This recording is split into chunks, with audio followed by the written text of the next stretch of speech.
হালার পুথালা, তোর বোনের বিয়া করছি, তুই আমার শালা। এই ছোট্ট কালো হাঁসটি হাঁস হয়ে পুকুরে সাঁতার কাটতে পারে না।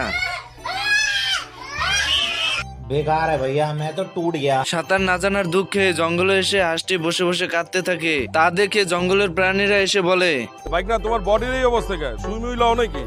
রক মক বাইরে গেছে। এরপর হাঁসটি কিভাবে সাঁতার শেখা যায় সাঁতার প্রশিক্ষকের কাছে চলে যায়। আমি বলুম না, আমার শরম করে। এটা কোনো সিদ্ধি ফিদ্ধি না, এটা সবজি। আচ্ছা কিনছি রে কিনছি, আমি টেনশন কিনছি। সাঁতার প্রশিক্ষকের কাছ থেকে বুদ্ধি নিয়ে সাঁতার কাটতে চলে আসে। वाओ, क्या लड़का है, वेरी हैंडसम बॉय, इससे तो बहुत मजा आएगा। সুটিয়ে লাল করে দেবো, নোংরামি বার করে দেবো।